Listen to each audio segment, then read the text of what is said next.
Napapaisip nga ako, alam nyo, may konting niisip ako rito na parabang gusto kong makita ang mga tao na tumayo sa pagbasa natin sa salita.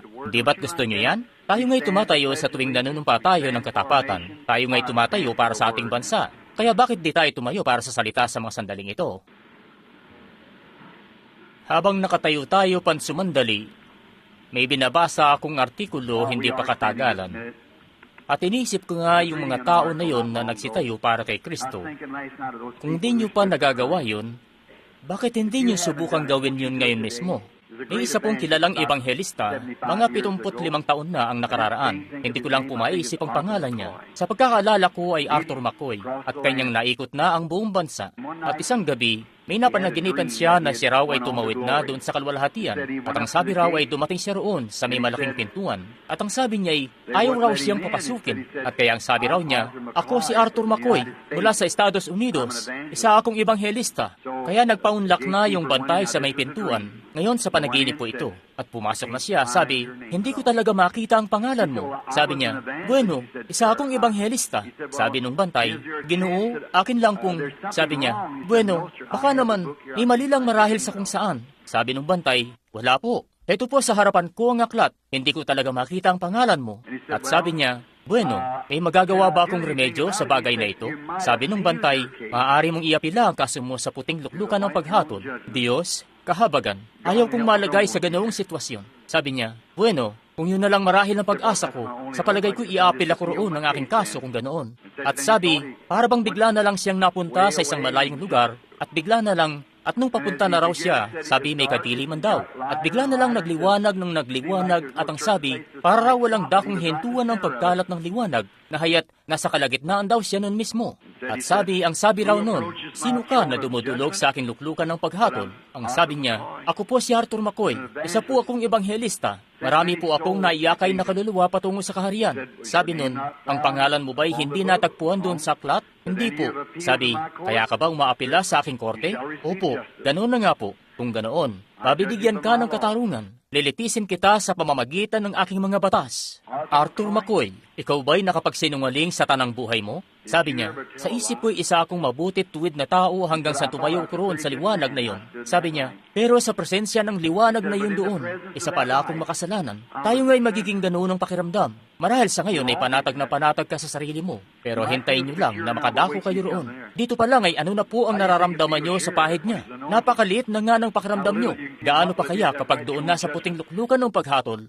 Sabi nun, ikaw ba'y nakapagsinungaling sa tanang buhay mo? Sabi niya, iniisip ko na napakatapat ko. Pero may ilang mumunting bagay na sa isip-isip ko ay konting banayad na pagsisinungaling lang naman. Pero doon pala'y napakalaki na nila't napakaitim pa. Sabi niya, siya nga po, nakapagsinungaling ako. Sabi nun, ikaw ba'y nakapagnakaw sa tanang buhay mo? Sabi niya, iniisip ko na napakatapat ko na sa lagay na yon at hindi ako nakapagnakaw kailanman. Pero sabi, doon sa presensya ng liwanag na yon, aking napag-isip-isip na may mga transaksyon akong pinasok na hindi pala tama. Sabi niya, siya nga po, nakapagnakaw ako.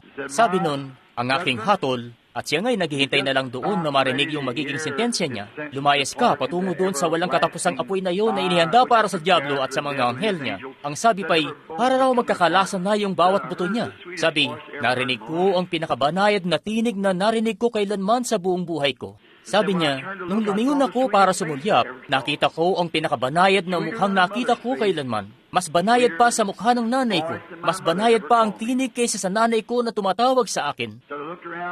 Sabi, napatingin ako sa paligid. Narinig ko ang isang tinig, sabi, Ama, siya nga totoo na nagawa niyang makapagsinungaling at hindi siya naging ganoong katapat. Pero sa lupa ay siya nga'y tumayo para sa akin. Sabi, ngayon, ako ay tatayo sa kanyang pwesto. Ganon nga ang nais kong mangyari sa dakong yan doon.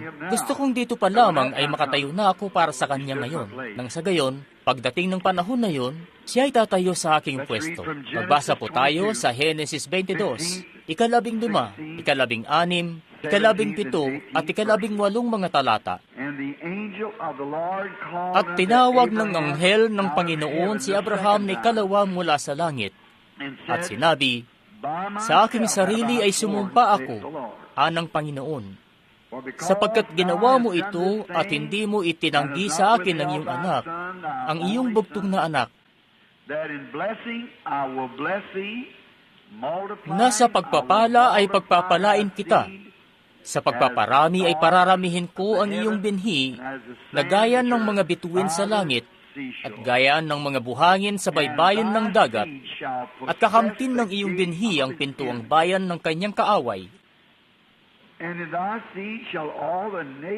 At pagpapalain sa iyong binhi ang lahat ng bansa sa lupa, sapagkat sinunod mo ang aking tinig. Manalangin tayo. Makalangit na Ama, iyo pong kunin ang teksto ngayon at magministro sa amin. Naway dalhin ng Espiritu Santo ang mga salita, Panginoon, diretso sa bawat puso, nang sa gayon ang aming mga inaasam sa hapon na ito'y makamit, sapagkat ang mga ito'y napakalaki, Panginoon, at iyo nga pong sinabi sa amin na kami humingi ng may kasaganaan, nang sa gayon ang aming kaligayahan ay mapuno. Amin po itong hinihingi sa pangalan ni Jesus. Amen. Maaari na kayong makaupo.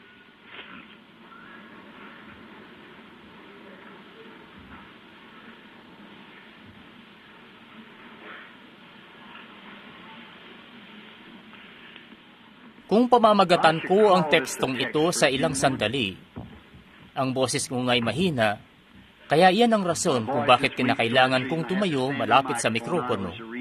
At alam ko na may alingaw-ngaw, pero pagtiisan lang po natin ng konti. Nais ko pong pamagatan ito na pagkamit sa pintuang bayan ng kaaway pagkatapos ng pagsubok. Ang pambungad na eksena natin ay isa sa pinakakahangahangang eksena kay Abraham. Alam niyo nga na si Abraham ang ama ng mga matatapat. At ang pangako ay ipinangako kay Abraham. At ang pagiging tagapagmana lamang sa kanya sa pamamagitan ni Kristo, ang tanging nag-iisang paraan lamang para tayo ay tumanggap sa pangako ay sa pamamagitan nga ni Abraham. Ngayon, si Abraham ay isa lamang ordinaryong tao, pero siya nga'y tinawag ng Diyos at siya'y naging matapat sa tawag na yon. Nung magsalita sa kanya ang Diyos, ni minsan ay di nagalinlangan si Abraham sa tinig na yon. Siya nga'y nanatili roon, maski ano pang paghihirap ang pinagdaanan, siya nga'y nanatili roon.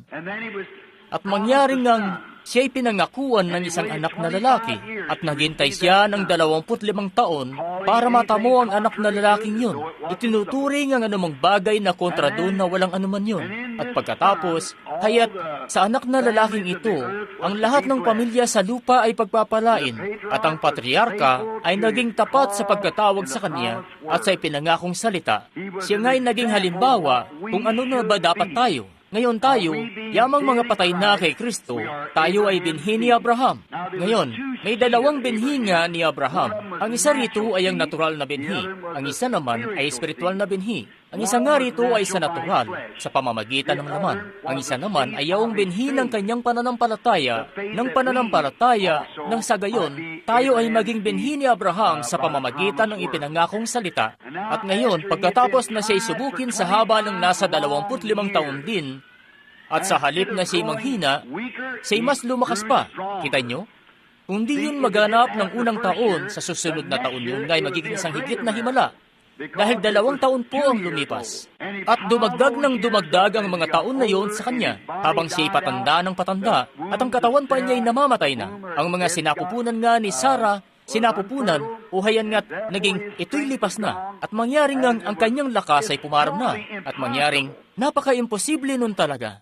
Nagawa niyo na bang isipin kung ano yung ginawang yun doon ng Diyos? Kita niyo? Hindi nga niya basta ginawa na lang na panumbalikin ang kanyang sinapupunan. Dahil, alalahanin niyo, kung yun lang ang ginawa niya, kaya't alalahanin niyo kung yun lang ang ginawa niya, mangyari kasing wala pa sila noong mga botilyang galing sa istante ng pangkalasugan at kalinisan noong araw para ibigay sa sanggol, nagatas mula sa baka. Kita niyo? Kinakailangan nga niyang, yun kasi mga daluyan niya ng gatas sa katawan ay nangatuyo ng husto. Kaya di nga niya basta na lang, kinakailangan na mangyari ang isang bagay. Tapos tingnan niyo nga ang isang babae na 100 taong gulang na't dadanas ng hirap sa panganganak. Hindi nga yun kakayanin ng puso niya. Ngayon nga'y napakahirap na para sa isang babae na 40 taong gulang na manganak. Hindi yun kakayanin ng puso niya. Kaya alam niyo ba kung anong ginawa niya? Kung mapapansin niyo, ngayon, alam ko na marami ang di sasang-ayon. Kung ayos lang po ba sa inyo na sabihin ko ang pahayag na ito, kita niyo? Ako, saganang akin lang naman po ito. Kita nyo, ang Biblia nga'y isang sobranatural na aklat. Isinulat ito sa paraan na may paglilihim sa mga eskwelahan, teologo. Ilan po ang nakakaalam niyan? Pinasalamatan nga noon ni Jesus ang Diyos. Sabi niya, ako'y nagpapasalamat sa iyo, Ama, na iyong inilihim ito sa mga pantas at matatalino, at ipinahayag ito sa mga sanggol na kanila itong malaman. Aklat nga ito ng pag-ibig. Kapag pumasok ang pag-ibig ng Diyos sa puso, iibigin mo ng lubos ang Diyos. At pagkatapos, ihahayag niya mismo ang kahulugan ng Biblia. Ang kapaliwanagan ng Biblia ay ang Diyos mismo na binibigyang kapaliwanagan ng kanyang mga pangako. Pero hayat ang Biblia, ang pagkasulat nito ay may nakapaloob na lihim sa pagitan ng talata. Ngayon, tulad na lang sa may bahay ko. Siya nga ang pinakakahanga-hangang babae sa buong mundo at mahal na mahal ko siya talaga. Mahal niya ako. Kaya naman sa tuwing ako'y may lakad at wala sa bahay, susulatan niya ako ng liham sasabihin, "Mahal na Billy, ngayong gabi, pinatulog ko na ang mga bata. Naglaba ako at ang mga bagay na ginawa niya at iba pa."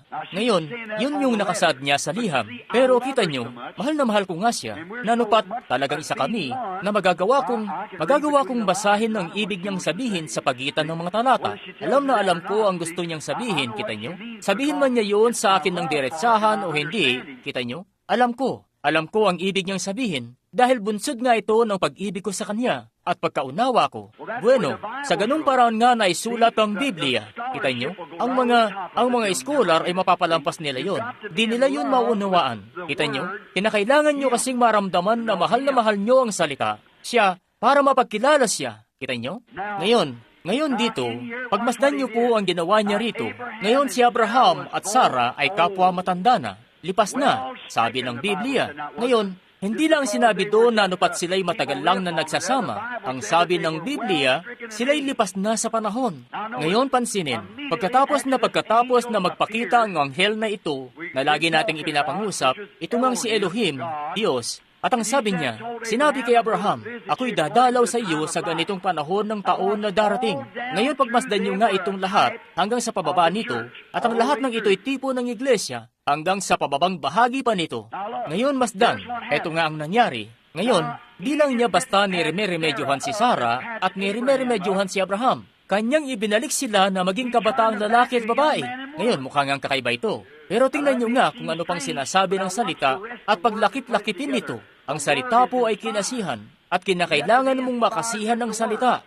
Ngayon alalahanin, pagkatapos nga nun, matapos nga na magpakita itong anghel na ito, nakikinita ko ngayon, itong nag-uubang buhok ni Sarah, matandang lola na may suot-suot na alampay sa balikat niya at may maliit na gorang pananggalang sa alikabok, hawak ang isang tungkod, palakad-lakad doon.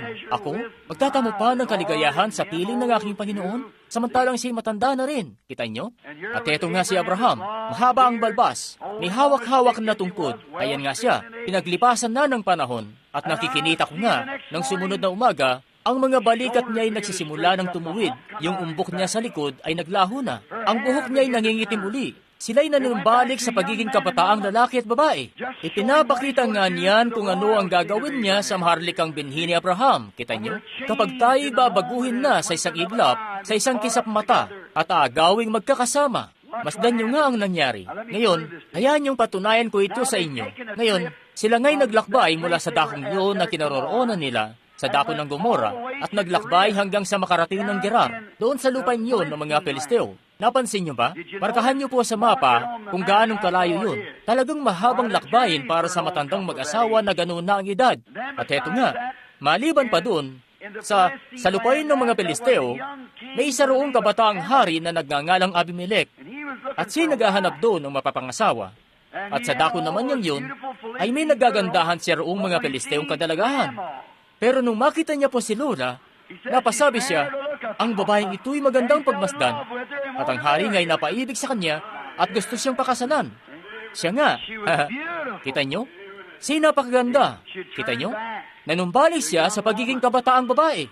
Pansinin, kinakailangan nga niyang maging ganoon upang dalhin ang sanggol. Ginawa siya ng Diyos na maging bagong nilalang at nararapat lamang na siya magkaganoon upang dalhin ang sanggol na yun. At alalahanin nyo, si Abraham, mistulang patay na ang kanyang katawan.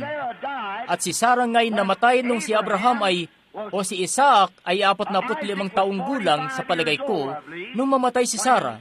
At si Abraham ay nag-asawa noon ng ibang babae at nagkaroon pa ng 7 anak na lalaki, maliban pa sa mga anak na babae pagkatapos noon. Amen. Kita nyo, may mababasa sa pagitan ng mga talata. Isa yung tipo. Ipinapakita nga nito kung anong gagawin niya sa lahat ng mga anak ni Abraham. Mangyaring papunta na talaga tayo sa ganoon.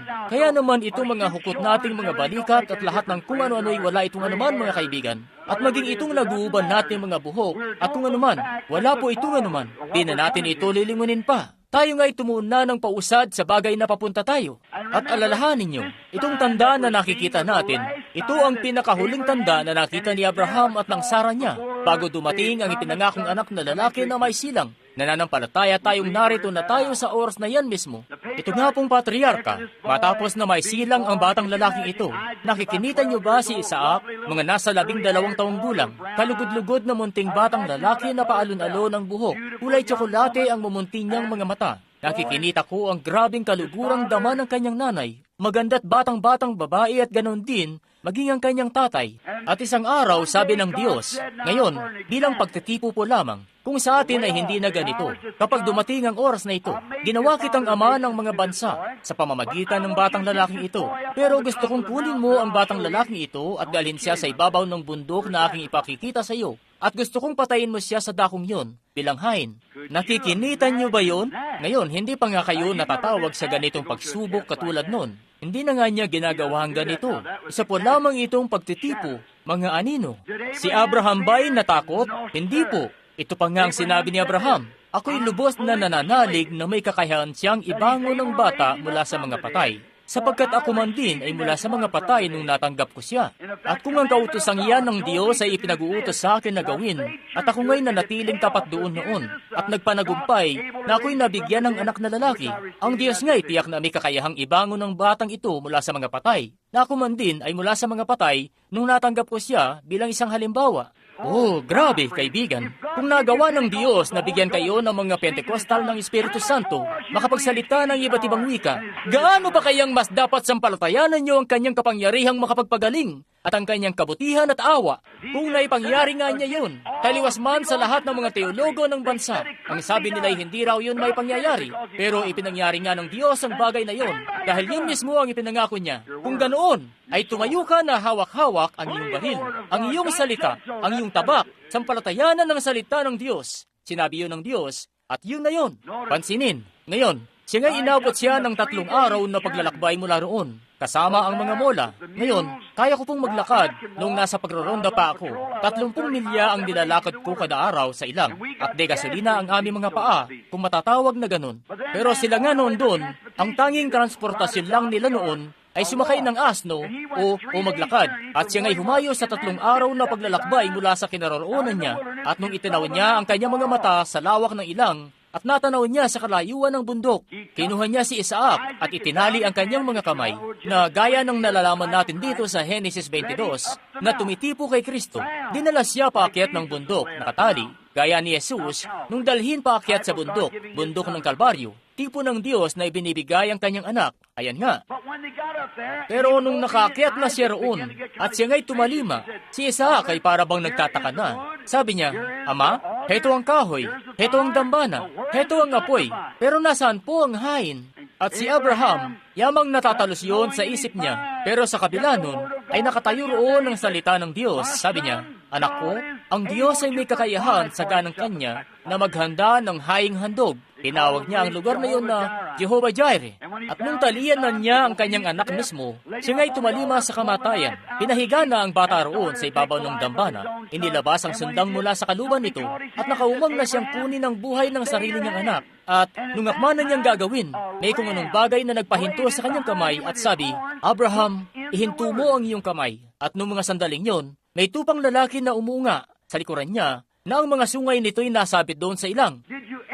Napapaisip ba kayo kung saan nang galing ang lalaking tupa na yon? Alalahanin niyo, ang liblib na dakong yon ay punong-puno ng mga leon at mga lobo at mga asong gubat at mga hayop na naninila ng tupa. Tapos, gaanong kalayo nga siya sa kabihasnan. At pagkatapos, naroon sa ibabaw ng bundok kung saan walang tubig at namulot pa nga siya ng mga bato sa buong paligid para magtayo ng dambana. Saan nang galing ang lalaking tupa na yon? Kita nyo? Kaya't hindi nga yun isang pangitain lang. Pinatay niya yung lalaking tupa. May dugo yun. Heto't, ano nga ang sinabi niya? Ang Diyos ay may kakayahan sa ganang kanya na maghanda ng haing handog. Papaano nga kayo makakaalis sa silyang degulong na yan? Papaanong gagaling ang bata na yan na may epilepsy o kayo mula sa silyang degulong na yan? Kayo mula riyan, kayo na may sakit sa puso. Ano man ang suliranin, ang Diyos ay may kakayahang maghanda sa ganang kanya. Sinampalatayanan yun ni Abraham. Ang patriarka'y nanatili lamang natapat sa pangakong yun. At kanya ngang ibinigay ang pangakong yun na ang iyong binhi. Yamang sumampalataya ka sa aking salita. At anuman ang sitwasyon, ang binhi mo nga'y kakamti ng pintuang bayan ng kaaway nito. Bakit? Bawat isang kaaway na lumitaw bilang halimbawa laban kay Abraham. Yung kaaway na yon na siya'y matanda na, ako'y matanda na, lahat ng kesyo ganito at kung ano-ano pa, siya nga'y nanatiling tapat sa pangakong yon. Ngayon, ang isang tao na nakamit ang ganong klase ng pananampalataya, siya nga'y maninindigan at maninindigan sa salita ng Diyos, ano pa man ang sitwasyon. Ngayon, kung di nyo yan magawa, ibig sabihin, hindi kayo binhi ni Abraham. Ganon kasi ang pananampalataya ni Abraham ng kanyang binhi. Ang pangako kay Abraham ay sa kanya ring binhi. Ngayon, sa kanyang maharlikang binhi rin. Gaya ng nasabi ko na sa inyo kanina. At itong tatak na ito na kanyang ibinigay kay Abraham, isa yung tatak ng pangako. At sa maharlikang binhi, ayon sa mga taga-Epeso 4:30, ay matatakan ng Espiritu Santo matapos nilang mamayani sa pagsubok. Isipin nyo ngayon, marami ang nag-iisip na nakamit daw nila ang Espiritu Santo. Marami ang nag-aangkin na nasa kanila raw ang Espiritu Santo. Marami ang kayang magpakita ng maraming katunayan at mga tanda nito. Pero gayon pa man, kung di ito makapanatili sa salitang ito, hindi iyon ang Espiritu Santo. Kita nyo? Kinakailangan mong sampalatayanan ng bawat salita at pagkatapos ay tatatakan ka na matapos ang pagsubok. Kung atin ngang sasampalatayanan ang bawat pangako sa salita, kung ganoon, tayo ay natatakan na ng Espiritu para patunayan ang pangako. Ganoon nga, ganoon ang nangyari kay Abraham, ganoon ang kanyang ginawa. Doon at doon pa lamang, tayo magkakaroon ng karapatan na kamti ng pintuang bayan ng kaaway natin. Hindi mo yun makakayang gawin hanggat maging binhi ka muna. Tandaan nyo, sa Biblia, naipangusap ko na ito minsan sa Houston o kung saang lugar, sa iba o sa Dallas po pala, ang tanda. Kita nyo, ang isang Hudyo ay magagawa niyang ipakita doon sa Israel na siya'y Hudyo talaga sa pamamagitan ng pagtutuli. Pero ang sabi ng Diyos, kapag nakita ko ang dugo, kaya't ang dugo na iyon ay magiging tanda para sa iyo. Yaong buhay na naroon sa dugong iyon ay hindi maaaring mapunta doon sa mananamba dahil ayan nga't buhay yun ng hayop kasi. Isa lamang yung anino na tumutugay-gay doon sa tunay na buhay. Kaya naman, yung chemistry na yon, yung dugo na yon mismo, ay kinakailangan na mailagay sa itaas ng pintuan at mga haligi ng pinto. Ipinahid gamit ang ihisopo na isang simpleng damo. Kaya't ipinapakita sa iyo riyan na hindi mo kailangan ng kung anong pakitang gilas na pananampalataya. Taglayin mo lang yang siyaring parehong pananampalataya na taglay-taglay mo, gaya ng sa tuwing paandarin mo ang iyong kotse, pupunta ka sa simbahan. Kita nyo, iniisip ng maraming tao na kailangan mo raw ng kung anong kagilagilalas na bagay. Pero hindi yun ganoon. Simpleng pananampalataya lang ang kailangan mo para ipahid ang dugo. Pakinggan mo ang salita at sampalatayanan mo ang salita. Ipahid mo ito. Ganun lang. Mamulot ka lang ng mga damo saan mong dako sa Palestina. Yun na mismo yung hisupo. Mumunting damo na tumutubo sa mga bitak ng mga pader at saan pang dako. Basain ng dugo at ipahid yon sa itaas ng pinto at mga haligi ng pinto. At alalahanin, hindi ko alintana kahit gaano pang naroon sila sa tipan. Gaano pang maipakita ng Hudyo na siya'y tuli. Gaano pang kabuting tao siya. Lahat ng tipan na yun ay walang bisa, maliban na lang na ang tanda ay naroon. Kapag nakita ko ang dugo, hayat sa ganun lamang. Ngayon, ang dugo ngayon, yung tanda, ay hindi yung chemistry. Chemistry ng dugo ng Diyos. Dahil yun ay nabubo 2,000 taon na ang nakararaan. Pero nakita nyo, naroon, doon sa chemistry yun doon, yung buhay ng hayop ay hindi maaring mapunta sa tao. Dahil ang buhay ng hayop ay walang kaluluwa. Walang alam ang hayop sa pagkakaiba ng tama sa mali. Ang tao ang mayroong kaluluwa. Ngayon, pero nung si Jesus, ang anak ng Diyos, isinilang ng isang birhen, nabubuo ang kanyang dugo. Ang buhay na iyon na nasa dugo ay ang Diyos mismo.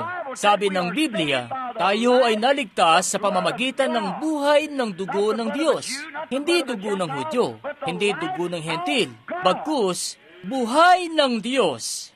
Diyos mismo ang may likha sa selulang dugo na ito. Isinilang ng isang birhen. Hindi siya nasipingan ng kung sino mang lalaki, ni hindi nga galing sa kanya yung itlog. Alam ko na marami sa inyo ang nais maniwala na kanya yung itlog. Hindi pwedeng magkaroon ng itlog doon ng walang sensasyon. Ano na lang ang gagawin doon ng Diyos kung ganoon, kita nyo? Nilikha niya kapwa ang itlog at ang selulang dugo. At yun mismo ang tabernakulo ng Diyos. Banal. Hindi ko titiisin ang akin mismong banal na makakita ng kabulukan.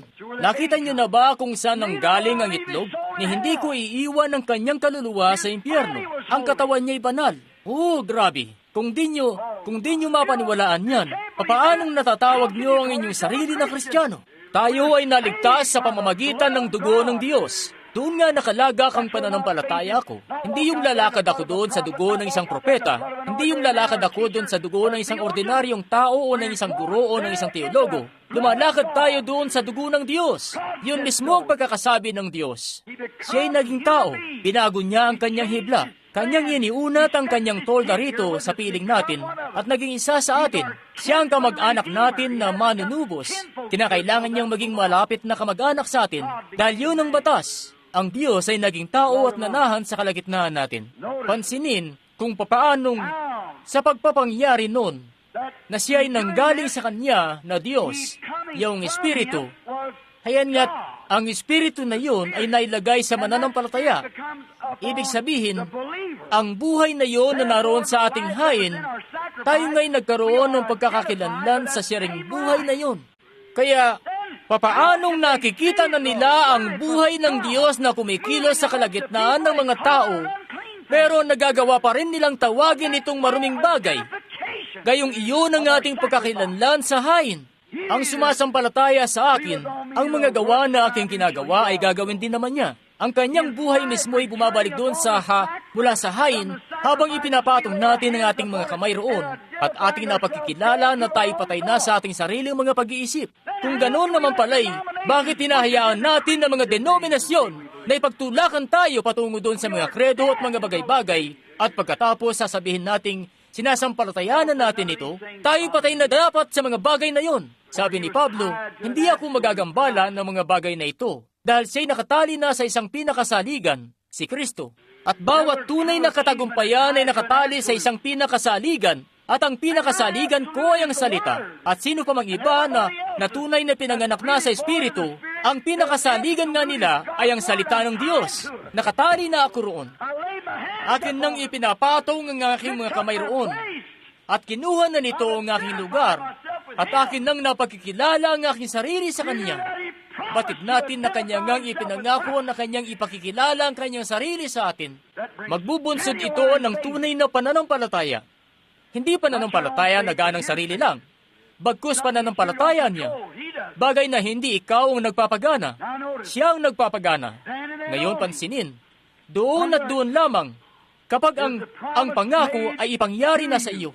Kahit gaanong karaming kaiglesiyahan pa ang aniban mo, kahit gaano pang karaming beses ka mabautismuhan, paharap patalikod, anumang gusto mo, maliban na ang tatak na iyon ay mailagay sa iyo, wala kang ang karapatan na tawagin ang iyong sarili na nakaugnay sa hain mong yun. At ano ba ang tatak ng Diyos?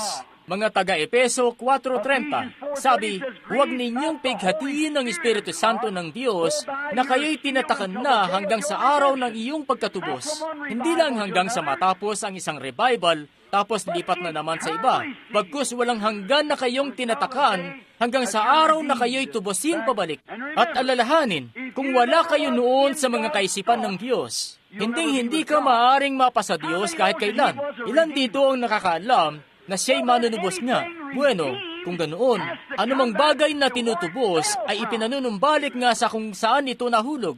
Kaya kung siya'y dumating upang tubusin tayo, paano nga tayo na noon ay may isang pagkakataon na hindi tayo nangangailangan ng katubusan at tayong lahat ay ipinanganak sa kasalanan, inanyuan sa kasamaan, dumating sa mundo na nagsasalita ng kasinungalingan.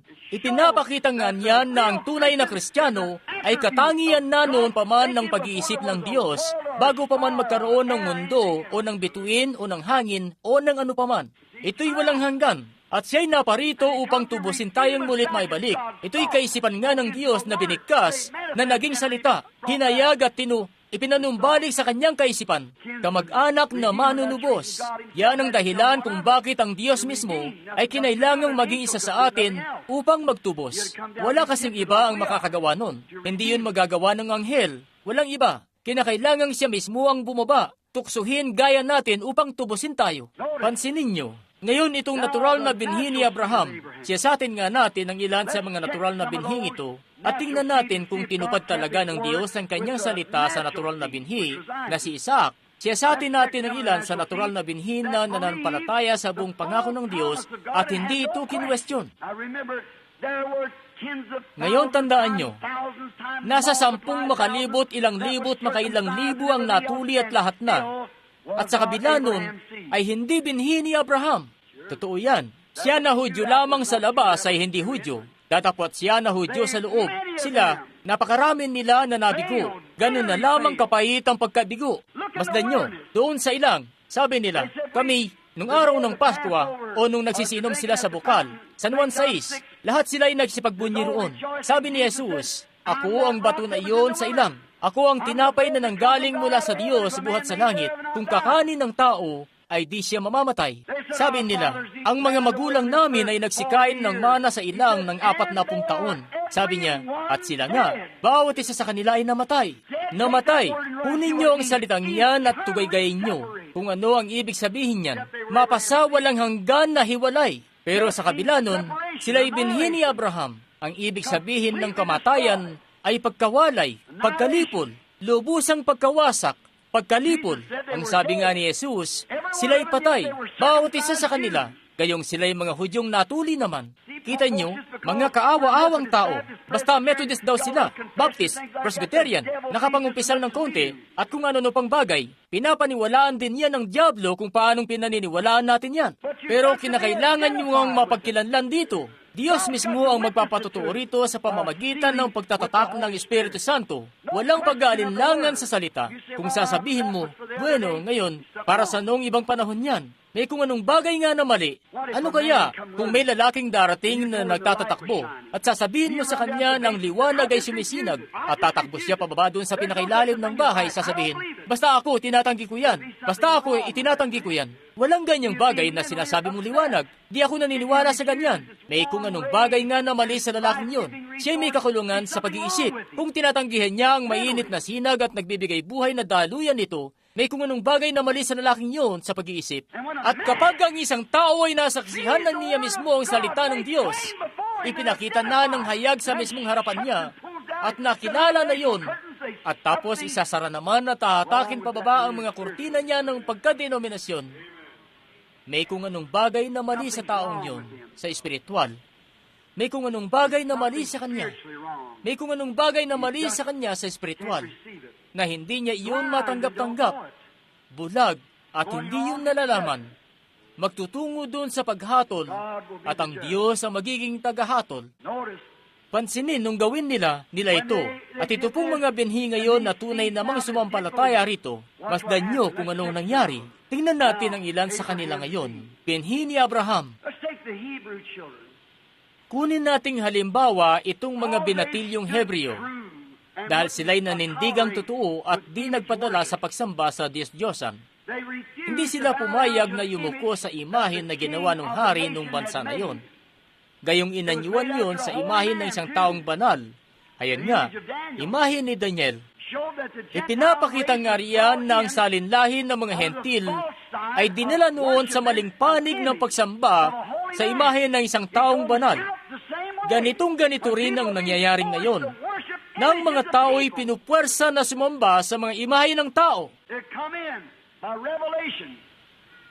Ang nagbunsod doon ay yung kapahayagan ni Daniel nung magawa niyang bigyang kahulugan ng salita na nasusulat kamay doon sa dingding. Yun nga ang nagbunsod noon, at sa ganong parang din yun na ibunsod, ganon din sa imahe ng hentil. Pansinin, tumanggi silang gawin yun. At anong ginawa nila? Sila'y binhi ni Abraham na nanindigang totoo sa salita. At nakamit nila ang pintuang bayan ng kaaway na yon, ang apoy. Nagawa nga nila. Bueno, ang salita nga ng Diyos ay totoo. Si Daniel, sinubok siya nung sambahin niya ang nag-iisang tunay na Diyos. Sinubok siya roon. At sa panahon na yon ng pagsubok, siya ay namayani. At anong ginawa doon ng Diyos? Matapos na kung titingnan ay naubusan na siya ng pitsa sa mga sandaling yon, gaya ng sinasabi natin, at di nga nila alam kung ano nang gagawin.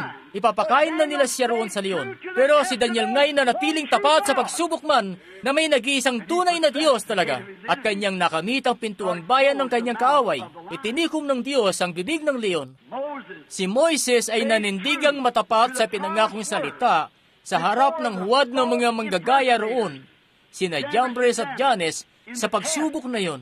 Masdan, kinatagpo siya ng Diyos sa pamamagitan ng sobrenatural. Sinabihan siya na humayo at gawin ang mga bagay na yon. Ipakita ang mga tanda na yon, at bawat tanda ay may kalakip na tinig. Nagtungo si Moises sa dakong yon na kumbensidong tunay ang nalalaman niyang yon. Inihagis niya ang tungkod at naging ahas yon. Alam niyo ba kung anong nangyari? Eto na nga ang mga manggagayat, ginawa rin nila ang siring bagay na yon. Ngayon, di nga napataas ng kamay si Moises na nagsabi, bueno, sa palagay ko'y di pala ito totoo. Nanatili siya roon at naghintay sa Diyos. Nanatiling tapat siya, kahit gaano pang karaming panggagaya ang naroon. Siya'y nanatiling tapat. At nung siya'y nanatiling tapat sa iniatas sa kanya, nadalhin ang mga tao roon palabas sa dakong yun. Sa panahon na yun na nakaharang sa daraanan niya ang pintuang bayan ng tubig, itinulot ng Diyos na kamtin niya yun at binuksan niya ang pintuang bayan sa pamamagitan ng haliging apoy na siyang nangunguna sa kanya. Dinala niya ang mga tao sa paglalakbay patungo sa lupang pangako. Si Josue, isa pong dakilang tagapanguna rin. Dadalawa lang po ang nakapasok sa lupang pangako. Sina Josue at Caleb, dumako sila sa isang lugar na kung tawagin ay Kades, na sentro ng mundo ng panahon na yon, nanupat yun ang luklukan ng paghatol. At nagsugo sila ng 12 tiktik para tingnan ang lupain, at 12 naman silang bumalik. Sabi ng 10 sa kanila, napaka-imposible, hindi natin kayang gawin yun. Bueno, yung mga tao roon, mukha lang tayong mga tipaklong kapag itinabi sa kanila. Pero anong ginawa ni Josue? Pinahinawin niya ang mga tao. Sabi niya, sandali lang, lubos ang kakayahan nating kunin ito, kahit gaano pang kalit tayo, o kahit nasa panig tayo ng mga kaunti. Ano yung ginagawa niyang yun doon? Siya ay tumindig ng totoo sa pangakong yun. Ibibigay ko sa inyo ang lupaing ito, pero kinakailangan niyong ipaglaban ang bawat pulgada nito. Sinasampalatayanan mo ba yan, nanay? Ibinigay na sa iyo ng Diyos ang kagalingan, pero kinakailangan mong ipaglaban ang bawat pulgada nito. Bawat dakong tungtungan ng talampakan ng inyong paa ay naibigay ko na sa inyo. Ang ibig sabihin ng bakas ng paa ay pagkamit. Sa inyo na itong lahat-lahat. Bawat pangako ay sa inyo na. Pero kinakailangan niyong ipaglaban ang bawat pulgada ng pagbagtas dito ngayon. Ngayon, batid nga ni Josue ang sinabi ng Diyos. Siya ay binhi ni Abraham. Kita niyo? Sabi niya, naniniwala ako na ibinigay na ng Diyos ang lupaing ito sa atin at lubos ang kakayahan natin na kunin ito. At dahil sa namayani siya sa pagsubok na iyon, sa harap ng buong grupo ng mga Israelita, kaya't ang lahat ng mga tribo at lahat ng mga tao ay tumataghoy at nananangis. Sabi ni Josue, huminahon kayo, ang Diyos ang gumawa ng pangako. Kahit gaano pang kalakihan sa inyo, at anuman ang sabi-sabihin ng mga kumukontra rito, at anuman ang sabihin ng doktor, ang Diyos ang gumawa ng pangako. Ang Diyos ang bahala na isakatuparan nito. Anong ginawa niya? Nung sumapit na siya roon sa ilog ng Jordan, kinamit niya ang pintuang bayan. Yun nga ang ginawa niya. Ginawa niya ang Jericho. Itinago ang sarili na parang pagaw na nagtago sa kanyang matigas na bahay. Anong ginawa niya? Kanyang kinamit ang pintuang bayan. Maging yung isang araw nung akman nang gagapiin siya ng kanyang kaaway, kinamit niya ang pintuang bayan ng kaaway na anupat inutusan niya ang araw na tumigil at tumalima ang araw at hindi umikot ng 24 na oras. Ang Diyos ay tapat sa kanyang pangako. Kahit ano pang gawin niya para sa katuparan yun, sasairin ng kalangitan bago niya hayaang mabigo ang kanyang pangako. Hindi siya gumawa ng pangako na hindi niya kayang tuparin. Ako ang Panginoon na nagpapagali ng lahat ng inyong karamdaman. Kung ipapatong nila ang kanilang mga kamay sa mga may sakit, sila'y magsisigaling. Amen. Kung makakaya mong makasampalataya, lahat ng bagay ay ipangyayari. Sinampalatayanan yun ni Josue. Maski pa itigil ng Diyos ang mundo sa pag-inog, pinatigil yun doon sa pamamagitan ng kung anong kapangyarihan, kanyang sariling kapangyarihan, na ang mundo'y tumigil sa pag-ikot ng 24 na oras hanggang sa mapagtagumpayan ni Josue ang sarili laban sa kanyang kaaway. Kinamit niya ang pintuang bayan. Tunay, nakamit nga niya. Ang Diyos kasi laging tapat. Ngayon, kung meron lang sana tayong oras para dumako pa sa ibang mga bayani rito, pero nasa 10 minuto na lang ang meron ako rito. Masdan, lahat ng mga bayaning ito na katangi-tangi, tunay naman at dakilang mga magigiting sa pananampalataya. Lahat sila'y namatay sa harap ng pintuang bayan ng kamatayan. Lahat sila'y namatay doon sa mismong harapan ng pintuang bayan ng kamatayan. Pagkatapos, dumating na itong maharlikang binhi ni Abraham. Lahat sila'y natural na binhi mula kay Isaac. Pero heto na nga ang maharlikang binhi ni Abraham, si Kristo, ang binhi ng pananampalataya ni Abraham. Kung ano ba dapat tayo, makikita natin diyan kung tayo ba o hindi. Ang natural na binhi ay isa lamang tipo. Lahat silang iba'y ipinanganak sa natural na kapanganakan. Pero siya ay dumating na isinilang ng isang birhen. Kita nyo, hindi nga maituturing na binhi ni Abraham kung ganoon na maituturing na Hudyo. Siya kasi dumating sa pamamagitan ng binhi ng pananampalataya ng pangako. At kaya naman, tayo kinakailangan na maging mga anak niya sa pamamagitan ng lalaking ito. Masdan nyo ang ginawa niya. Nung narito siya noon sa lupa, kanyang ginapi at kinamit ang bawat pintuang bayan ng kaaway ng maharlikang binhi na ito. Ipinangako niya yon sa pamamagitan ng salita. Ginapi niya yon. Ginapi niya ang pintuang bayan ng karamdaman para sa atin. Yon ang dahilan ng pagpunta niya rito para gawin. Kanyang, alalahanin niyo mga may sakit, kanyang ginapi ang pintuang bayan na yon. Hindi niyo kailangan kayo ang gumapi roon. Siya mismo ang gumapi na roon.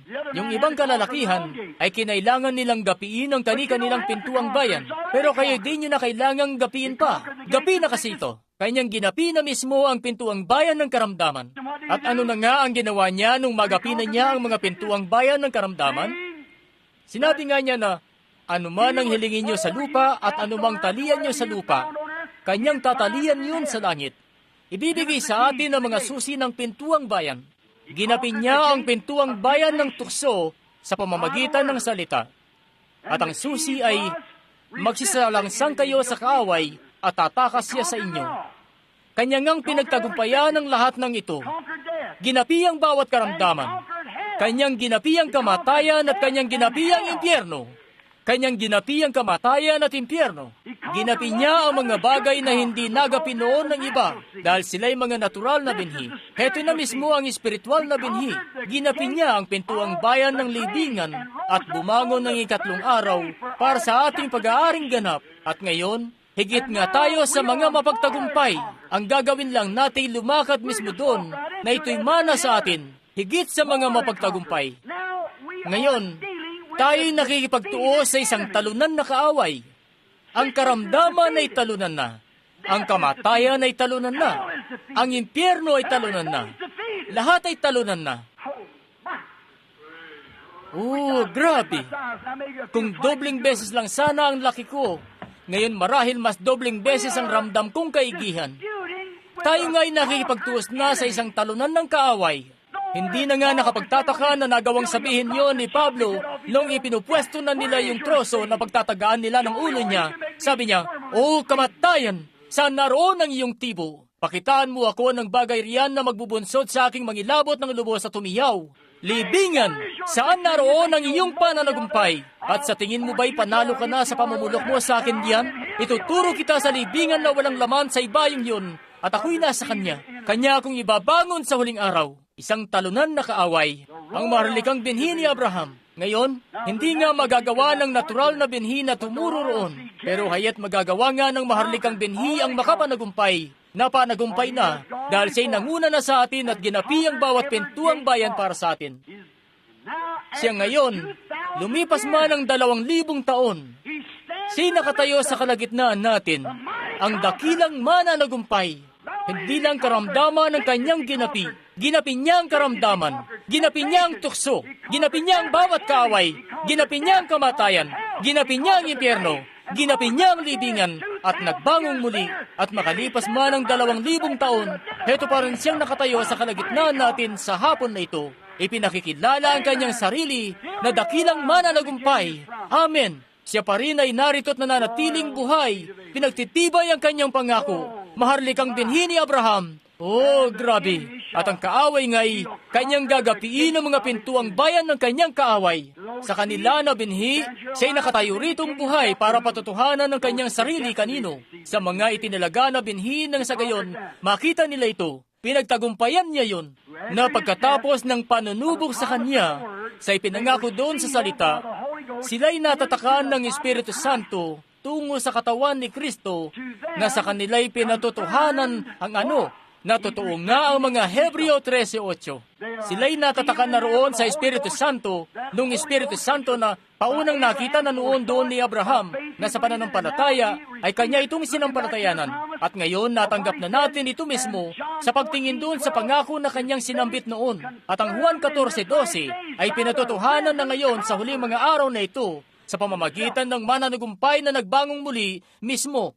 Hindi sa pamamagitan ng kung anong sistema, bagkus sa pamamagitan ng isang persona, si Kristo, ang mananagumpay. Hindi sa pamamagitan ng iglesia, hindi itong iglesyang Baptist ko o Presbyterian mo, Methodist o ng mga Pentecostal man, hindi nga sa pamamagitan nun, kundi sa pamamagitan ni Jesus Kristo. Siya'y buhay ngayon, siya'y nagbangon para doon, para sa ating pag-aaring ganap, at dahil siya'y nabuhay, sabi niya'y mabubuhay rin tayo. Ang tao ay hindi nabubuhay sa tinapay lamang kundi sa bawat salita. Hindi bahagi lang ng salita. Bawat salita na nanggagaling sa bibig ng Diyos. Ako ang pagkabuhay na maguli at buhay. Ang sumasampalataya sa akin, siya man ay patay, siya'y mabubuhay. Ang nabubuhay at sumasampalataya sa akin ay hindi na mamamatay. Sinasampalatayanan mo ba ito? Kubkubin niyo ang bawat pintuang bayan ng kaaway. Papaano niyo magagapi si Bosworth kung ang Diyos, si Bosworth ay naparoon na sa mananagumpay? At yan nga ang dahilan, kaya naman nasabi niya, ang pinakamaligayang oras ng buhay ko ay itong sandaling ito mismo. Nakilala niya ang dakilang mananagumpay na iyon. Ang katiyakan niya ay nakalagak na doon sa kanya. Oh, grabe. Ngayon nga'y maaawit natin. Sa pagkabuhay, ako'y inibig niya. Sa pagkamatay, ako'y iniligtas niya. Sa pagkalibing, kanyang dinala sa malayong dako, yaring pagkakasala. Sa pagbangon, nagawa nga niyang ako'y ariing ganap ng walang bayad kailanman. Balang araw, siya nga ay darating. O araw na walang kasing ningning. Sa mga tao riyan na parabang talunan ng pakiramdam nila. Si Eddie Peronet, sa palagay ko'y siya nga, hindi niya maipagbili-bili ang mga pangkristyanong awitin niya. Wala kasing may gusto. Ayaw nilang magkaroon ng kaugnayan doon. O talunan ng pakiramdam at gayong mananampalataya. Isang araw dumating sa kanya ang Espiritu Santo, yung pintuang bayan ng kanyang kaaway na di matanggap-tanggap ang kanyang panitikan. Pinuspos siya ng Espiritu at dinampot niya ang kanyang panulat. Ibinunsod sa kanya ng Diyos na may sulat ang pampasinayang awitin na ito. Ipagbunyi ng kalahatan ng kapangyarihan ng Jesus na pangalan. Ang mga anghel ay hayaan na manikluhod magpatira pa. Dalhin sa harapan ng maharlikang diadema. Siya'y putungang Panginoon ng buong lahat-lahatan. Ang bulag na si Fanny Crosby isang beses sabi, ano ang halaga nito sa iyo? May ilan. Hindi nga niya ipinagbili ang kanyang pagkapanganay gaya nung ginawa nung Pentecostal na si Elvis Presley o nung taga-Church of Christ na si Boone o gaya nung ginawa ni Red Foley. Ipinagbili ang kanilang mga talento sa sanlibutan. Hilera ang kanilang mga Cadillac at $1,000,000 na mga plaka de oro. Pero si Fanny Crosby ay nanatiling tapat sa kanyang pinaninindigan. Napasigaw siya, iyo akong huwag lampasan, o mabining tagapagligtas, iyong dinggin ng aking pananambitan. Habang sa iba, ikaw ay nananawagan, iyo po akong huwag lalampasan. Ikaw ang daluyan ng lahat ng aking kaaliwan, siyang at higit sa aking kinabubuhayan. Sino pa bang iba sa lupa ang meron ako kundi ikaw lamang? O sino pa bang iba sa kalangitan kundi ikaw lamang? Ang sabi nila, paano kung bulag ka pa rin pag-akyat mo sa langit? Sabi niya, makikilala ko pa rin siya ano't ano paman. Sabi, papaano mo siya makikilala? Sabi, makikilala ko siya. Sabi, Ginang Crosby, sayang at kikita ka sana ng $1,000,000,000. Sabi niya, ayaw ko ng $1,000,000,000. Papaano mo siya makikilala? Ang sabi niya, siya ay makikilala. Siya ay makikilala. At tinubuhos sa kanyang tabi ako ay titindig. Siya ay makikilala. Siya ay makikilala. Hindi ko man siya makita. Makakapako naman ang mga bakas ng pako sa kanyang mga kamay. Kanya ngang ginapi ang pintuang bayan ng kanyang kaaway. Oo, kung kayo nga'y na kay Kristo, sabi niya, kung kayo'y magsisipanatili sa akin, at ang aking mga salita ay magsisipanatili sa inyo, anumang susi ang inyong hingin, anumang pintuang bayan ang ibig ninyong kunin, hingin ninyo lamang ang ibig ninyo, at ito'y ipagkakaloob sa inyo. Kung kayo'y magsisipanatili sa akin, at ang aking salita ay magsisipanatili sa inyo, magagawa ninyong kunin ang pintuang bayan ng kaaway na nakahambalang diyan sa harapan ninyo. Kayo ang maharlikang binhi ni Abraham. Anong klaseng pintuang bayan ang nakahambalang diyan sa harapan nyo? Kung karamdaman yan, higit nga kayo sa mapagtagumpay na harapin nito. Kaya naman masasambit natin ito. Maaawit natin ang mapagbiyayang lumang awiting ito. Bawat pangako sa aklat ay kamit ko. Bawat kabanata, bawat talata'y anupat sadyang makalangit. Ako'y nananalig sa pag-ibig niyang makalangit, pagkat ang bawat pangako sa aklat ay kamit ko. Higit nga tayo sa mapagtagumpay, at kakamtin talaga ng binhi ni Abraham ang pintuang bayan ng kaaway. Sa panahon na sinasabi nilang ang mga bagay na ito'y di mangyayari, sa tuwing tawagin nila itong sa Diablo o Beelzebub o ano pa mang iba, ang Diyos nga'y tiyak na gagapiin ang bawat pintuang bayan at gagapiin ang kaaway. Manalangin tayo.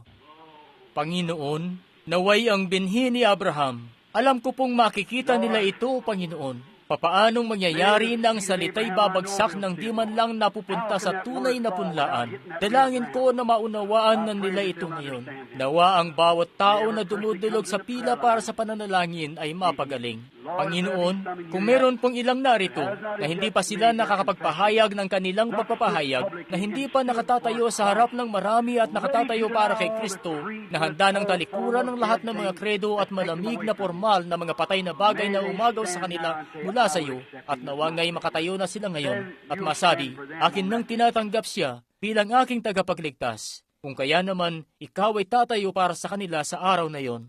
Habang nakayuko ang ating mga ulo, kung meron po rito na nagnanais tumayo sa sandaling ito para sa pananalangin, sabihin, ninanais kong tumayo para sa kanya sa sandaling ito ngayon, nang sa gayon, siya ay tatayo para sa akin sa araw na yon, sa kanyang makalangit na presensya. Hinihiling ko sa inyo at binibigyan ko kayo ng pagkakataon na ang inyong pangalan ay mailagay sa aklat ng buhay kung maaari lamang po na tumayo. Hindi ko ipinamamanhik sa inyo na umanib sa kung anong iglesia. Ang ipinamamanhik ko sa inyo ay lumapit kayo kay Kristo sa mga inyo na narito na di pa nakakakilala sa Kanya. Pagpalain ka ng Diyos, iho. Meron pa po ba magsasabi, ako'y nagnanais ng tumayo ngayon. Pagpalain ka ng Diyos, binibini. Pagpalain ka ng Diyos, kapatid kong babae. Nagnanais akong pagpalain ka ng Diyos. Pagpalain ka ng Diyos. Gagawin ko ngayong manindigan sa hapon na ito. Ito nga ang kalugod-lugod ng mga taong ito, kalalakihan at kababaihan na tumatayo. Ako'y maninindigan sa hapon na ito. At sa araw na yon, nasasabihin ng doktor, bueno, wala na. Ang dugo niya'y nag-aagas na. Mamamatay na ang lalaking ito o babaeng ito. O sa isang umagang iyon, maalala mo ang pagtindig mo. Tumindig ka para sa kanya sa oras na ito. Kung ako'y ikinahihiya mo sa harap ng tao, akin kang ikahihiya sa harapan ng aking Ama at ng mga banal na anghel. Subalit kung iyong ipahayag sa harap ng tao, siya nga'y aking ipahahayag sa harapan ng aking Ama at ng mga banal na anghel. Pagpalain ka ng Diyos, kapatid kong babae. Meron pa po ba riyan sa balkonahe kung saan? Ngayon na po mismo, habang naghihintay pa tayo, may ilan pa ba riyan? May ilan pa ba sa pinakaibabang palapag? Sige po, nagtitiwala ako sa inyong paninindigan, kaibigan. Kung ang salita ay mahuhulog sa matabang punlaan, gaya ng munting babae sa may balon, kanya ngang napag-unawa, siya may pagkakakilanlan na sa langit, mula pa nung bago pa may tatagang mundo, nung tamaan ito ng liwanag, kanya ito napagkilala. Pagpalain ka ng Diyos, kapatid kong lalaki. Isa nga yung magiting na, pagpalain ka ng Diyos, kapatid kong lalaki. Marahil may mga dakilang bagay ka na nagawa sa buong buhay mo, pero ito na ang pinakadakilang bagay na magagawa mo. Ito nga ngayon na tumatayo ka para kay Kristo. Makalangit naming Ama, ang binhi ay naihulog na sa punlaan ngayong hapon na ito. Nakikita namin ang buhay na humuusbong. Ang mga kalalakihan at kababaihan ay nagsitayo na sa kanilang mga paa, at ang mata ng Diyos na nakikita ang lahat, na nasa lahat ng dako, nakababatid ng lahat ng bagay, pinakamakapangyarihan sa lahat, ay nakikita ang mga ito. Sila'y sa iyo, Ama. Akin silang idinudulog sa iyo ngayon bilang mga tropeyo. Nawa po sa karanasan nilang ito na tumayo rito ngayon, na nababatid ang ginawa nila, nababatid ang kahalagahan nito, na sila'y tumayo kasama ang mga kakunting ito na hinamak na mga pagmimay-ari ng Diyos. Nawa, sila'y manatiling tapat hanggang sa araw na iyon natatayo na sila sa iyong presensya. Hayan nga magsasalita ang kaibig-ibig na tinig na iyon. Oo, may isang araw noon sa Baton Rouge, o munting dako na iyon na ang tawag ay Denham Springs, siya ay tumayo para sa akin, Ama. Ngayon, ako naman ang tumatayo para sa lalaking ito, o babaeng ito. Iyo pong ipagkalubi ito, Panginoon. Sila'y sa iyo, sa pangalan ni Jesus. Amen. Pagpalain ka ng Diyos dahil tumayo ka. Ang Diyos nga'y, ngayon gawin niyo po ang isang bagay na ito para sa akin. Maghanap po kayo, kung meron diyan sa paligid niyo ng mga pastor. Makipagkita kayo sa ilan sa kanila. Makipag-usap po kayo sa kanila. Kung hindi pa po kayo nababautismuhan sa Kristiyanong pagbabautismo, gawin niyo po. Sumama po kayo sa piling ng mga mananampalataya ngayon. Tunay na mga mananampalataya. Hindi kinuwang mananampalataya. Tunay na mananampalataya. Habang nananalangin tayo, ipanalangin po natin ang mga panyong ito rito. Makalangit na Ama, ang mga panyong ito'y ipadadala po ngayon sa mga dako na hindi ko po alam. Marahil sa isang kaawa-awang bulag na tatay na nakaupo rito sa isang munting latian sa kung saan hinihintay ang panyong ito na dumating. Sa isang munting sanggol na nakaratay sa higaan sa ospital. Sa isang nanay na nakatayo. Alalang-alala na hinihintay na makabalik itong panyong ito. Makalangit na Ama, dalangin ko po na ikay sumama sa kanila at bilang tanda ng iyong presensya sa oras na ito at ng aming pananampalataya sa iyo sa oras na ito na naipangaral na po ang iyong salita. Ang pananampalataya nawa na naroon noon kay Abraham at ang pananampalataya na naibunsod at ibinigay sa amin ni Jesus Kristo. Nawa nga'y lumakip ito sa mga panyong ito at mapagaling ang bawat isa na mapapatungan nito. Ipinapadala po namin ang mga ito sa pangalan ni Jesus. Amen. Ngayon, kaunting sandali lamang po bago tayo tumawag ng pila para sa pananalangin. Ang pinakamakapangyarihan sa lahat at makapangyarihang Diyos, ang isa na dakila, ang isa na may buong kasapatan. Maaari po, mga kaibigan, ako'y bababa na para simulang manalangin para sa mga may sakit. At ako, marahil sa inyo pong pagdulog ako nga'y hindi marahil makapagsabi sa inyo ng kung ano. Ang iba sa inyo ay marahil nakalampas na sa oras na yon. Ano man po, kung hindi pa po kayo nakatatayo kanina at di kayo sigurado, kung isa po kayong miyembro sa iglesia, mainam na bagay yan. Pero di yan sapat, kita nyo? Yung mayaman na binatang pinuno ay miyembro rin naman ng iglesia, kita nyo? Siya'y nagtanong kay Jesus kung anong pwedeng gawin niya para magkaroon ng buhay na walang hanggan. Hindi nga niya ito tinanggap, lumakad siya palayo. Isa nga yung napakahangal na bagay na ginawa ng binatang yun. Huwag niyo siyang tularan. Naalala niyo ba yung huling pagkakataon na siya'y nabanggit ulit? Di naglaon, siya yumaman pa siya lalo. Dumating siya sa punto na yung mga kamalig na ay masisira na sa dami ng laman. Pero heto't makikita natin yung huling beses na nabanggit siya sa impyerno. Pinahirapan ng mga apoy. Huwag niyong hayaan na mangyari yan sa inyo. Tanggapin niyo si Kristo. Kayo na mga kabataang babae, kabataang lalaki, napapahinog na sa buhay. Gawin niyo po yan. Tingin niyo ako na parang kuya nyo, isa na nagmamahal sa inyo. Narito ako dahil mahal ko kayo. Mahal ko ang Diyos at mahal ko kayo. At di ko magagawang mahalin ng Diyos kung di ko naman kayo minamahal. Mas nanaisin ko ng higit na kung may magandang bagay kayo na masasabi, sa anak ko na lang na lalaki ito sabihin o sa isa sa mga anak ko, mas gugustuhin ko. Ako, kung sa akin lang, ay kahit di na ako ang masabihan. Kahit sinong magulang ay yan ang gagawin. Ganon din ito sa Diyos, kita nyo? Mahalin nyo ang kanyang mga hirang. Mahalin nyo ang isa't isa. Sasabihin nyo, bakit mo sila nabubulyawan? Ang tunay na pag-ibig ay nagwawasto. Kung makita nyo ang anak nyo na nakaupo doon sa may kalsada mismo, tapos sasabihin nyo, bueno, hayun nga roon si Junior na nakaupo doon. Hindi niya dapat gawin yun. Pero ayaw ko namang masaktan ang damdamin niya. Hindi niyo siya mahal kung ganon. Mapapatay siya roon. Kung mahal niyo siya, dadalhin niyo siya sa loob at papaluin. Pasusunurin niyo siya. Ganon nga ang pamamaraan ng Diyos. Ang pag-ibig ay nagwawasto at ganyan ang tunay na pag-ibig. Kapag ang isang mangangaral ay tatayo at hahayaan lang kayo ng mga kababaihan na gupitan nyo ang inyong buhok at maglagay ng kolorete at kung ano-ano at di man lang kayo may wasto, walang tunay na pag-ibig dyan at di man lang yun masaway. Tapos hahayaan kayong kalalakihan na magsipag-asawa ng 3 o 4 na beses at lahat ng mga ibang bagay na ito at hahayaan lang. Wala ngang tunay na pag-ibig dyan. Paaanibin kayo sa iglesia at tatapik-tapikin ka sa likod at isasalaksak sa iyo ang kung anong kredo. Tapos, yan lang ang dapat mong gawin. Ang umanib sa banal na iglesia, walang pag-ibig dyan. O baka naman, ang mga ngaral na ito'y lubos na ligaw rin siya mismo. Hindi niya yun makita. Ang tunay na pag-ibig ay nagwawasto at nagdadala sa iyo pabalik sa salita ng Diyos. Tingnan niyo nga si Jesus, kung paanong, heto nga't ang sabi niya, dahil sa iniibig niya sila, gano'n na lamang na higit na anupat siya'y namatay sa halip na sila. gayong sila mismo ang nagbunsod na dumanak ang kanyang dugo. Ngayon, nawa ang dakilang Espiritu Santo. Nais ko lang pong maghintay ng ilang minuto. Naghihintay lamang po ako hanggang sa ang pahid ng Espiritu Santo ay mapasa akin bago lamang tayo magsimula. Kanina pa po ako nangangaral. Salamat sa inyong pakipagtulungan. Ngayon, bawat isa sa inyo rito, saan man kayo naroon, saan man dito sa gusali, panalangin muna pansumandali, sabihin, Panginoong Yesus, iyo pong tulungan ako. Tulungan ako. Iyong itulot na mahipo ko ang iyong damit. Sabi ni Jesus, alam nyo ba, nung hipuin ng babae ang kanyang damit, hindi niya yun naramdaman sa pisikal. Bagkus, lumingon siya at nabatid kung sino yung babae at kung anong ginawa ng babae. Siya pa rin Jesus na yun sa hapon na ito. Isang dakilang saserdote na maaring mahipot mahabag sa ating kahinaan. Nananampalataya na ba kayo? Bawat isa sa inyo ngayon na totoo ito, na ang Diyos na nangako ng pangakong ito ay muli at naway Kanya po itong ipakita na tayo nabubuhay na sa mga araw ng Sodoma. Ilan po ang naniniwala riyan dito sa gusali? Itaas niyo lang po ang inyong kamay. Tayo ngay nabubuhay kung paanong ganoon na ganoon yun noon sa Sodoma. Ang buong sistema ay talagang nasasalaula na. Ang sistema ng mundo, lahat, sistema ng iglesia, sistemang politikal, wala nang natira. Ang politika ay ganoon na lamang kabulok. Ang mga sistema sa lahat ng dako, ang ating mga diktador, lahat ay kabulukan. Ganoon na rin ang nangyari sa kaiglesiyahan. Ganoon din ang nangyayari sa mga pamilya. Sadyang kabulukan. Sodoma na.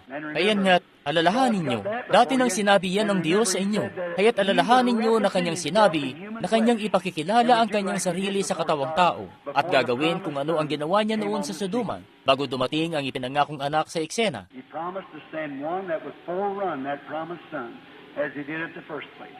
That would introduce, and he said when the Son of Man is being revealed. Nangako nga siya na magsusugo ng mangunguna sa pagdating ng ipinangakong anak, gaya ng ginawa niya nung una, na may magpapakilala, at ang sabi niya, sa panahon na inihahayag na ang anak ng tao. I don't know you, but Miss Thompson, that female trouble and complications, you believe that God will make you well? Can you believe it? You will? Miss Thomas, you believe He'll make you well? Raise up your hands. Hindi kita kakilala. Bueno, Binibining Thompson, yang sakit mo na pambabae at mga komplikasyon. Sumasampalataya ka ba na pagagalingin ka ng Diyos? Masasampalatayanan mo ba yan? Magagawa mo?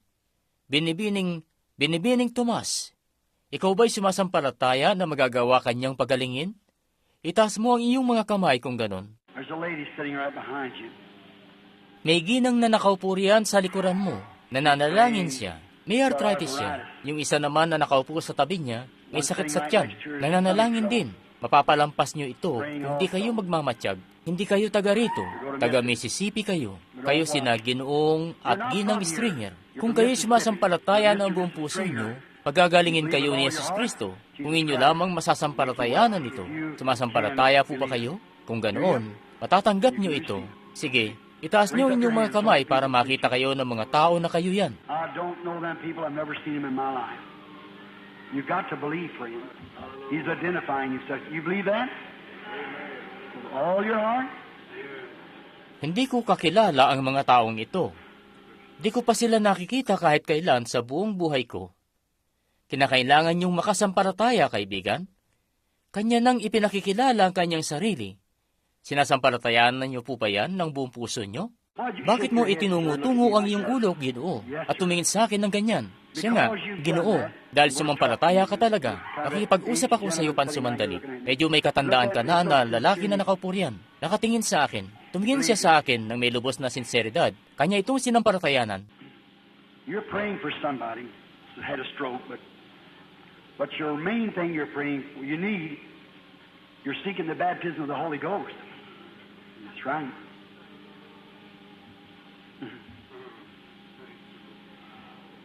That is right. Nananalangin ka para sa iba na na-stroke.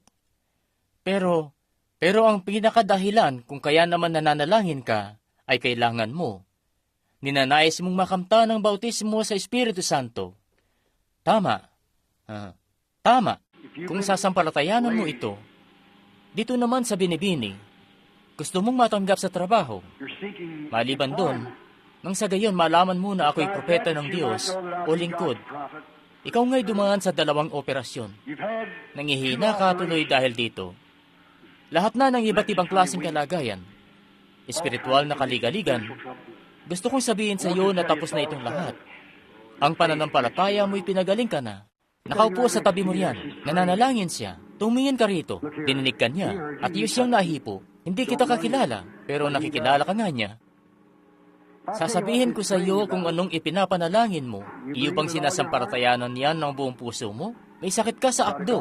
Yan ang ipinapanalangin mo. Makasasampalataya ka ba na pagagalingin ka ng Diyos at paigihin ang lagay mo? Ikaw si Ginang Smith. Tama. Itaas mo ang iyong kamay. Kita nyo? Ipinakikilala niya ang kanyang sarili. Ano ito? Ito ang binhi ni Abraham. Ang kamit na pananampalataya ni Abraham. Ang Panginoong Yesus Kristo na nasa piling natin. Pinatutotohanan ng kanyang salita na may kalakip na mga tandang sumusunod. Sino-sino po, ilan po rito ang may mga prayer card para may panalangin? Itaas nyo lang ang inyong mga kamay na may hawak na card. O, siguro isimulan na natin ang pila para sa pananalangin. Kita nyo, inyo naman itong naunawaan na, hindi po ba? Ngayon, ang espiritong yun ay hindi po yun ang nagpagaling. Ipinagkikilanlan lang nito na siya'y narito. Ang inyo pong mga pastor ay may ganoon ding kapamahalaan na ipanalangin ang mga may sakit. Hindi sila ang nagpapangyari nun. Hindi nga, siya nga naman. Pero sila ay may taglay na siya rin kapamahalaan. Lalakip ang mga tandang ito sa mga mananampalataya. Ngayon, hinihiling ko sa mga kaibigan kong pastor dito, kung ayos lang po, tawagin mula sa mga taong narito. Ilan po sa mga pastor dito ang nagsisisampalataya ng buong puso nyo? Mga ministro dito na nananampalataya. O, salamat po. Iniisip ko kung mamarapatin nyo pong tumayo. Lumapit lang kayo rito. Tumayo rito sa tabi ko pansumandali. Dito po sa banda rito. Ipanalangin ang mga may sakit. Sige po, pumarito lamang sa banda rito. Ngayon, inyo pong pagmasdan ang pagpapangyaring ito ng pagpapagaling. Pagmasdan nyo po ang mangyayari. Won't you come form a double line right here? I'm coming down there just in a moment to pray for the sick. I want the believing pastors who wants to identify themselves as believers, that you believe that you're coming here. You're living a holy, clean life. Remember, look at here what's coming out, representing the gospel of Christ. Hinihiling ko po sa inyo na lumapit lang. Bumuo lang ng 2 pila sa banda rito. Bababa na po ako maya-maya para ipanalangin ang mga may sakit. Hinihiling ko po sa mga nagsisampalatayang pastor na nagnanais na mapagkilanlan ang kanilang mga sarili na mga mananampalataya, na kayo nga'y sumasampalataya talaga, na kayo nga'y lalapit dito, na namumuhay kayo ng isang banal, malinis na buhay. Tandaan, tingnan niyo po itong mga nagsisilapit dito. Kinakatawan ng Ebanghelyo ni Kristo.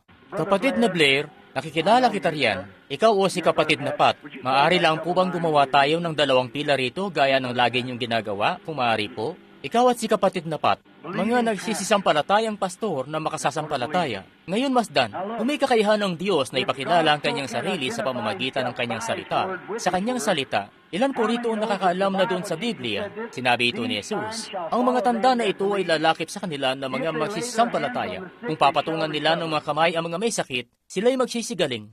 Mga pastor, nagsiparito nga kayo upang ipagkilanlan ang inyong mga sarili na mga mananampalataya. Di po ba? Mga mananampalataya kayo. Hindi po ba? Dahil kung hindi kayo tatayo rito. Ngayon, ano yung sinabing yun noon ni Jesus? Ang mga tanda na ito ay lalakip sa mga magsisisampalataya. Ako po'y kapwa mananampalataya kasama nyo. Ako po'y bababa na. Ito po ang ating mga tao. At tayo ay mga pastol na namamahala sa mga kawan na ito. Ako po'y bababa na para iunat ang aking lambat sa inyo ngayon. Ipatong ang aking mga kamay kasama ng sa inyo.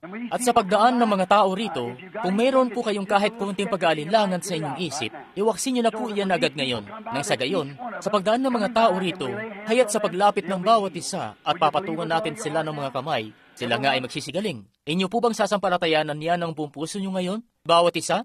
Ilan naman sa mga narito ang mananalangin din sa iba sa pagdaan nila rito? Itaas nyo nga ang inyong kamay. Ako'y mananalangin. Alalahanin nyo, pwedeng ito ang inyong tatay, inyong nanay, inyong anak na babae o anak na lalaki, kapatid na babae o kapatid na lalaki. At kung di naman po, sila nga'y ganoon sa kung sino man na dadaan dito sa pilang ito.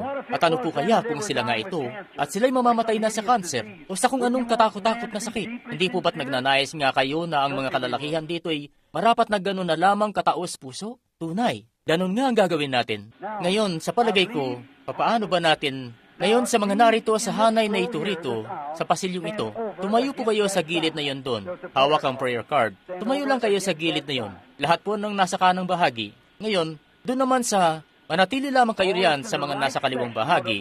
Siksikan na kasi tayo rito, kita nyo? At di nyo alam kung paano ba. Ano bang pag-usad natin? Sige po, sa lahat po ng nandito sa bahaging ito, tumayo po kayo rito. Ngayon, ang lahat naman ng nasa kanang bahagi, dito po kayo dadaan sa gawin na ito.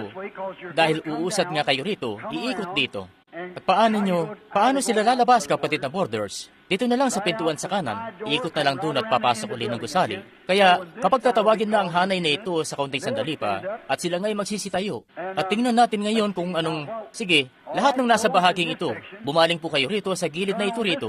Hawakan nyo lang ang inyong mga prayer card, magpunta kayo sa gilid na ito rito, at kayo naman sa balkonahe, lumakad kayo pababa para salubungin sila sa dulo ng hanay na ito roon. Ngayon, sa mga narito naman sa kaliwang bahagi, magpunta lang kayo sa kaliwang gilid, at pagkatapos kita nyo, yan kayo bumuo ng pila nyo at sa gawing yun kayo dadaan. Paikot doon. Umikot sa gawing yun, kita nyo? At sundan nyo lang yung pila na paikot doon para di magkagulo ang pila. At kayo po riyan sa balkonahe, magpunta lang kayo rito sa pwesto nyo sa mga pasilyo rito at unti-unti lang sumama sa pila habang papalapit sila rito. Now just start walking on back, each one. Walk right on back till you meet this line right around here. Just come right around up in here. Just start walking right around and come to this line right here. Ngayon sige po't dumiretso lang sa likod, bawat isa. Dumiretso lang po sa likod hanggang sa makadugtong kayo sa pilang ito rito. Sige po't umikot lang sa banda rito, papunta rito. Lumakad lang, paikot at dumugtong kayo sa pilang ito rito. Oh, what could happen right now?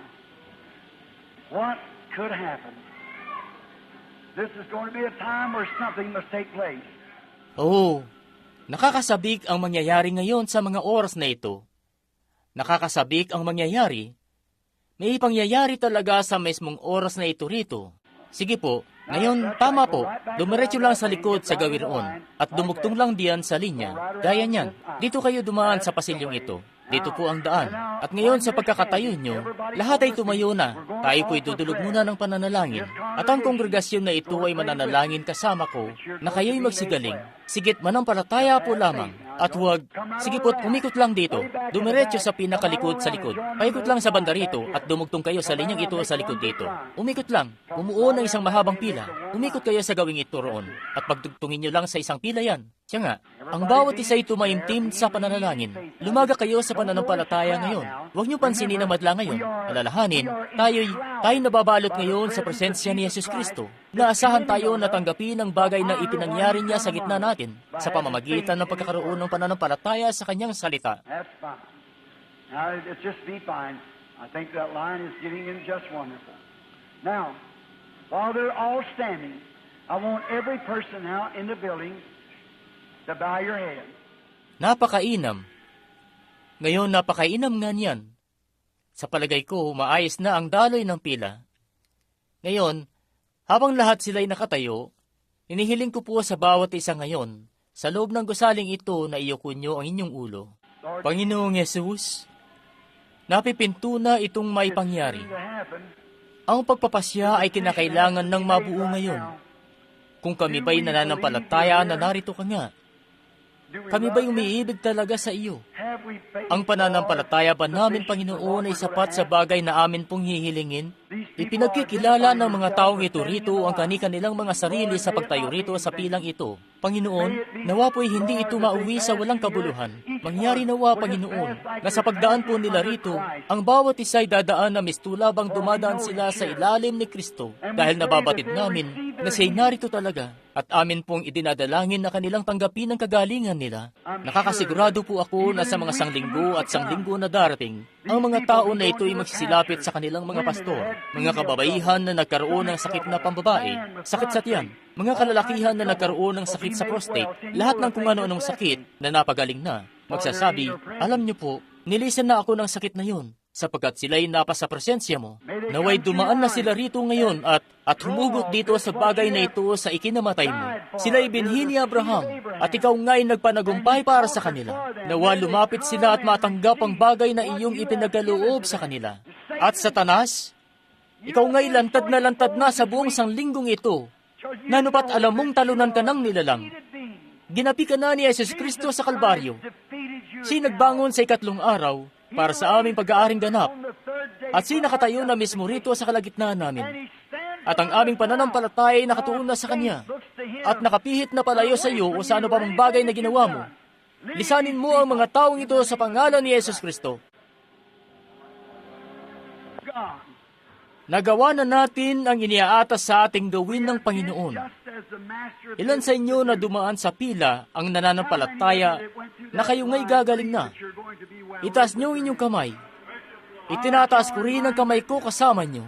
Yung ginawa nga namin kanina, nung patapos na, bilang isang grupo ng mga ministro rito, marami sa kanila ang may sakit. Alam ko yan. Pero ginagawa talaga nila ang buo nilang makakaya para papuntahin ang kongregasyon nila. Makadaan man sila mismo o hindi. Mga tunay na pastol talaga. At sinabi nga sa akin ng Espiritu Santo kanina, sabihin mo sa kanila na maghawak kamay sila sa isa't isa. Amin ngang hinahabi ang aming mga puso at mga lambat ng magkakalakip at ang aming mga pananalangin ng magkakalakip. Jesus, iyo rin pong pagalingin sila. Sila din, at iyong gawin sila ng mga matatag na pastol, matatag sa salita ng Panginoon. Nawa po Diyos, ang mga kapatid kong ito, nawa Kanyang ipagkaloob sa inyo ang lahat ng pagnanais ng inyong puso. Inyo nawa paglingkuran siya sa lahat ng mga araw, at taglayin ang kapangyarihan ng Diyos sa inyong buhay, upang makapagministro sa kalugod-lugod ng mga tao rito.